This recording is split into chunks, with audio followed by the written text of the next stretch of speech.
Knowledge justifies authority. The KJA Global Channel. Lighting up the world, one mind at a time. Series 6. Rights in Action, Freedom, Belonging and Livelihood. The rights that let a life unfold. Episode 103. Social Security. The safety net that upholds dignity. Any of us, through illness, age, accident, or a collapsing economy, could lose the ability to provide for ourselves tomorrow. The only question is whether we live in a society that has built a floor beneath us, or one that lets us fall. The right to Social Security is sometimes dismissed as charity or luxury. The book treats it as something far more serious, a foundation of dignity itself. It is the recognition that economic and social security are indispensable to a life of freedom, and that a society can be organized so that misfortune does not destroy a human being.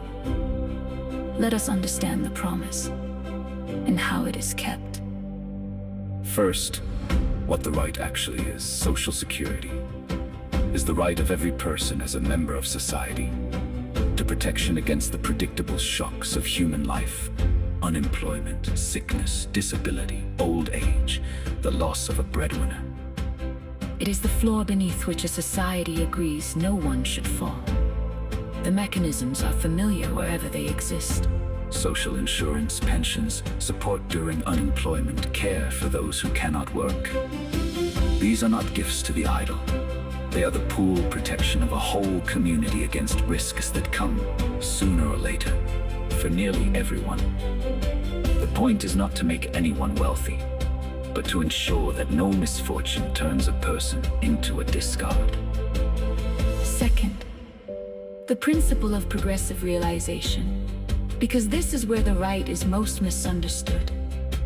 Unlike the freedom from torture, which a state can grant instantly and absolutely, Social Security must often be built over time, to the maximum of a society's available resources. This does not mean it is optional or endlessly postponed. It means a society is obliged to move steadily toward it.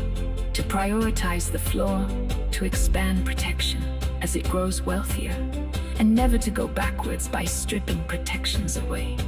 A poor nation may have a modest net. What it may not do is refuse to build one, or dismantle what exists while claiming poverty.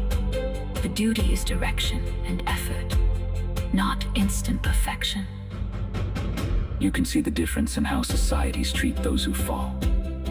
In one, a worker who loses their job, an elder who can no longer work, a family struck by illness simply falls into destitution, their fate treated as their own private failure. In another, the same shocks are met by a net: temporary support, a pension, medical care, a path back to stability. Both societies face the same human risks, but one treats security as a private gamble each person must win alone, and the other treats it as a shared design that catches people before they hit the ground. The shocks are universal. Only the net is a choice. This matters because a person crushed by economic terror is not truly free. Fear of destitution makes people accept exploitation, abandon their rights, and submit to whatever power feeds them. The book's insight is that freedom and security are partners, not rivals. People secure enough to survive. A setback can stand up straight, refuse abuse, and participate as full citizens. The safety net is not the enemy of independence. It is often its precondition. Here is the tool. When you evaluate a society's commitment to Social Security, do not ask whether it has achieved perfection. Ask about direction and floor. Is it building toward protection or retreating from it? Does it shield the most vulnerable? The elderly, the sick, the unemployed, the disabled, from falling into destitution. A society moving steadily to strengthen its floor is keeping the right, even if modestly. A wealthy society dismantling its net is breaking it. whatever its excuses.